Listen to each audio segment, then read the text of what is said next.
ഒരു മഹേന്ദ്രയുടെ ഒരു ജീപ്പാണ് കേട്ടോ. ഈ ജീപ്പ് മനസ്സിലായോ നമുക്ക്? നമ്മുടെ ദേവാസുരം അങ്ങനെയുള്ള സിനിമകളിലുള്ള ഒരു ജീപ്പാണ്. അതായത് ഫ്രണ്ട് ഗ്രില്ലും ആ ഒരു കർവൊക്കെ കണ്ടോ? ഈ ഒരു ബോണറ്റിൽ വരുന്ന കർവും പിന്നെ ഒരു മൾഗാർഡിൽ വരുന്ന ഒരു കർവും കാര്യങ്ങളൊക്കെ അന്ന് നമ്മുടെ ദേവാസുരം സിനിമയിലുണ്ടായിരുന്ന ജീപ്പാണ്. ഓൾറെഡി ഇതിപ്പോൾ ജസ്റ്റ് ഞാൻ നിങ്ങളൊന്ന് കാണിക്കുവാണ് കേട്ടോ. ഇത് ഓൾറെഡി സർവീസൊക്കെ ചെയ്തിട്ടിരിക്കുകയാണ്. പിന്നെ അണ്ടർ ബോഡിയൊക്കെ ബ്ലാക്ക് പെയിൻറ്റ് ചെയ്തിട്ടുണ്ട്. പിന്നെ ലൈറ്റും കാര്യം എനിക്കൊന്നും ഇവിടെ പെയിൻറ്റ് ചെയ്യാൻ കൊണ്ടുവന്നോണോ എന്നറിയത്തില്ല. ജസ്റ്റ് ഞാൻ കണ്ടപ്പോൾ എടുത്തതാണ്.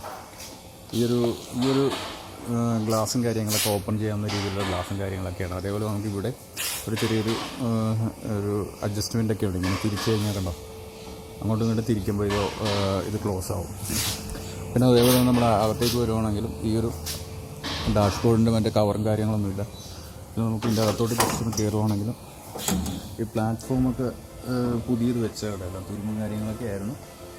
ആ ഡോറ് എനിക്ക് തോന്നുന്നു പുതിയതാണെന്ന് തോന്നുന്നു.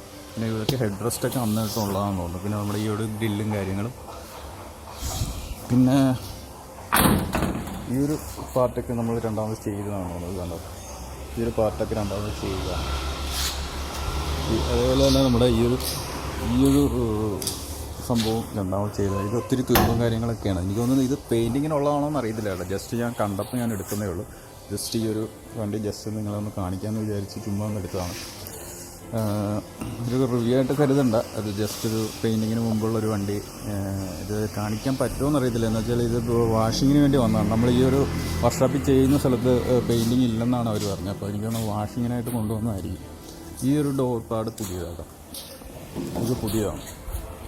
പിന്നെ ഒത്തിരി പാച്ച് വർക്കും കാര്യങ്ങളൊക്കെ ചെയ്തിട്ടുണ്ട്. ഇതിവിടെ ചെയ്തതല്ലെന്നാണ് പറഞ്ഞത്. ഈ ഒരു മോൾഡിങ്ങൊക്കെ നമ്മൾ ചെയ്തെടുക്കുന്നതാണ് ഇത്. പിന്നെ ഈ ഒരു റെക്സിന് പറ്റിയൊരു ഫ്രെയിമും കാര്യങ്ങളൊക്കെ ഉണ്ട്. പിന്നെ അതിൻ്റെ മുകളിൽ വരുന്നൊരു കവറും കാര്യങ്ങളൊക്കെയാണ് അത്. ഇത് രണ്ടാമത് റെക്സിനൊക്കെ ചെയ്യാനുണ്ട്. ഈ ഒരു ബാക്കിൽ ആ ഒരു ഡിസൈൻ പാർട്ട് പഴയ ഒരു തനതായ ദേവാസുര സിനിമയിൽ ആ ഒരു ബാക്ക് തന്നെയാണ്. അത് ബ്ലൂ കളറിലായിരുന്നു. ഈ ഒരു സൈഡും കാര്യങ്ങളൊക്കെ ജസ്റ്റ് നോക്കുവാണെങ്കിൽ നമുക്കറിയാൻ പറ്റും. അതേപോലെ തന്നെ നമ്മളെ ഫ്രണ്ട് ഗ്ലാസ്സും ഇങ്ങനെ ഓപ്പൺ ചെയ്ത് വെക്കായിരുന്നു. അന്ന് ആ ദേവസ്വന സിനിമയിലും കണ്ടിട്ടുണ്ട്. ഏതൊരു 2-3 സീനിലിങ്ങനെ ഓപ്പൺ ചെയ്ത് വെച്ചിട്ടുണ്ട് മോഹൻലാൽ. അങ്ങനെ വരുന്നൊരു സീൻ നിങ്ങൾ കണ്ടിട്ടുണ്ടെങ്കിൽ ഒന്ന് കമൻറ്റ് ചെയ്യുക. തനതായ ജീപ്പിൻ്റെ ഒരു ഡിസൈൻ തന്നെയാണ് കേട്ടോ. ഈ ഒരു ഡിസൈൻ നമ്മൾ ഫോറിൻ ഡിസൈനാണ്. അത് മഹേന്ദ്രയായിട്ട് കൊളാബറേഷൻ ചെയ്തതിന് ശേഷമാണ് നമുക്ക് ഈ ഒരു ഡിസൈൻ നമുക്ക് ജീപ്പിലേക്ക് അവർ ആഡ് ചെയ്തത്. അപ്പോൾ ജസ്റ്റ് ഞാൻ നിങ്ങളൊന്ന് കാണിച്ചു തന്നേളൂ. ഇതിൻ്റെ ഫുള്ള് പെയിൻറ്റിങ് വീഡിയോസ് കാണിക്കാൻ പറ്റുമെങ്കിൽ കാണിക്കാം. അതേപോലെ നമ്മുടെ അണ്ടർ ബോഡിയൊക്കെ മൊത്തം ബ്ലാക്ക് പെയിൻറ്റ് ചെയ്തിട്ടുണ്ട് കേട്ടോ. ജസ്റ്റ് ഞാൻ നിങ്ങളൊന്ന് കാണിച്ചു തന്നേളൂ.